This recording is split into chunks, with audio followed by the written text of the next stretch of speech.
Hi guys, welcome back to my channel. Today we're going to be doing a DIY craft for Now That's Crafty episode number 2. Today what I'm going to make are these really cool house crest banners from Harry Potter. They look like this. I saw these at Harry Potter Wizarding World and I thought they were really neat and I really wanted to buy them all, but they were like $30 each. And I was like, no thank you, that is way too expensive and I'm pretty sure I could make this myself. So I'm going to make all 4 house crests, which would have cost me $120. Yeah, $120 for 4 of them. No thank you. They're going to be a lot less expensive than if you buy them at the Wizarding World. Trust me on that. As we go through, I'm going to show you how much each of the materials cost, and I'm going to also show you, of course, how to do it and how to make them yourself. So stay tuned for Now That's Crafty episode 2. Here are all the supplies that you will need. You're going to need felt, cord, and any fabric or ribbon in the colors of the houses that you want, and all of their adjacent colors as well. You'll also need some dowel rods. The ones I got are 5/16 by 36 inches long, and then also printouts of the house crests. The ones that I found are linked below. You'll also want hot glue gun, Mod Podge, scissors, and a paintbrush to complete the project. Okay, so to start off, you're just going to cut out each of the individual house crests. And for the more detailed ones, you're going to take out your X-Acto knife, like for the Ravenclaw wings. I just took my X-Acto knife out to make sure that they were precise cuts. Cool thing about being able to customize and make these banners yourself as well is being able to pick out the house crests.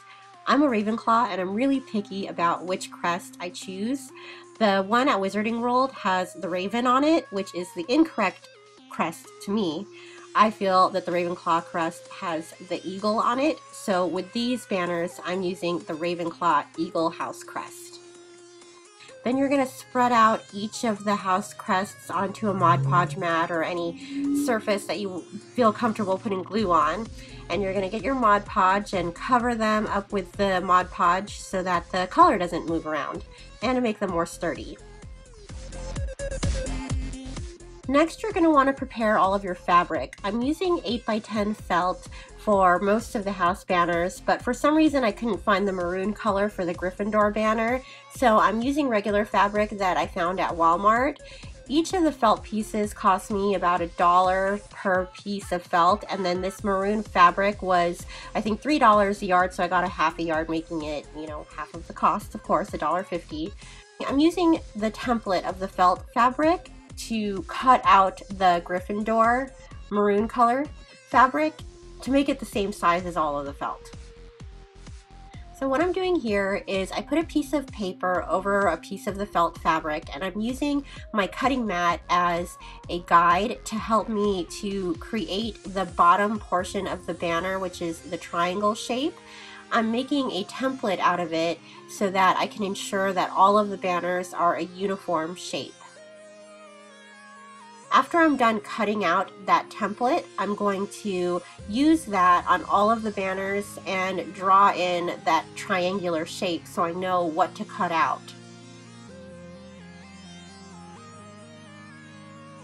And then just simply cut out that triangle shape. As you can see here, it was a little bit harder to see it on the darker color felt, so I probably should have used a Sharpie on the blue fabric, but oh well. I think it still turned out okay. I learned my lesson here with the maroon one and I used a Sharpie for that, so that was lucky. Once the banners have all been cut out, I'm using the adjacent colors of the house crests to create the lines for the side of the banners.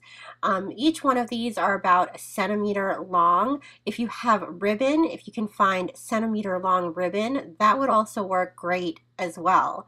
And it's probably going to be a lot easier than what I did here, and it'll probably look more uniform if you actually found ribbon. But for some reason I couldn't find ribbon in these house colors, so I had to make do with just doing this with fabric.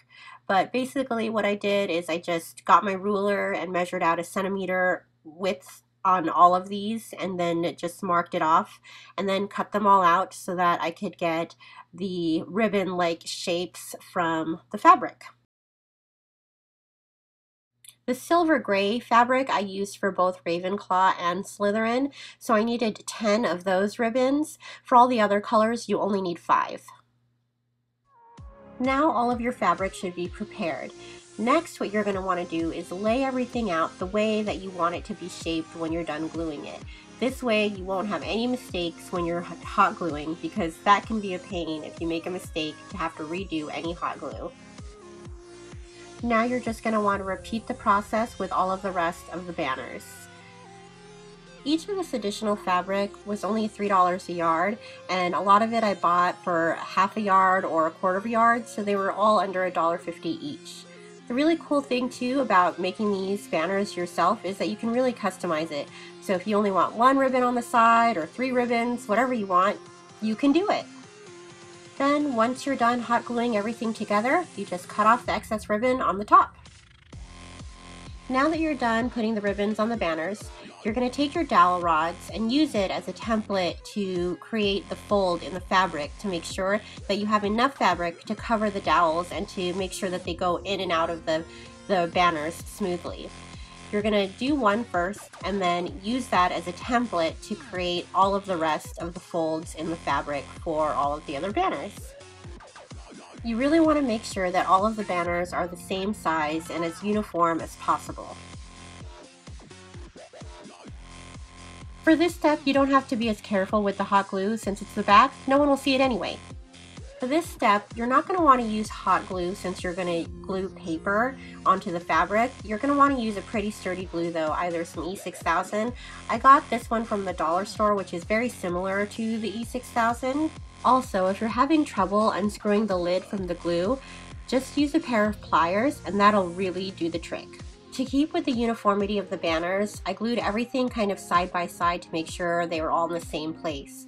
I also lined the tip of the bottom of the crest with the top of the ribbon on the bottom to make sure they were all centered.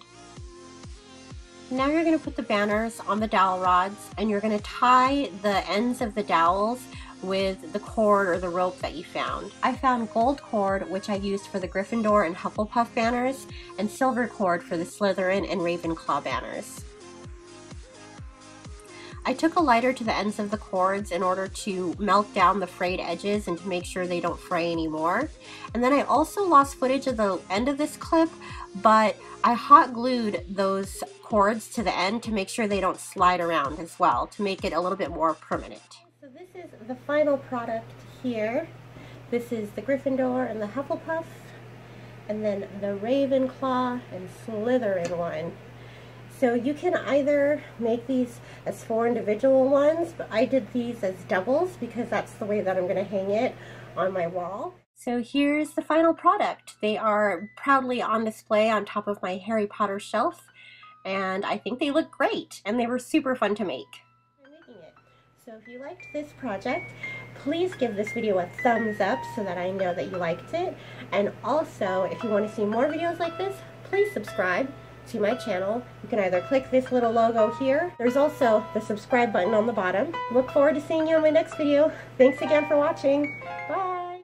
The comment box below has the final tally of this project, and you will be so amazed by how much money you save by just simply doing it yourself. Don't forget to check me out on Instagram or subscribe to my channel to watch more videos like this. And don't forget to thumbs up this video so I know that you liked it. See you again next time. Bye!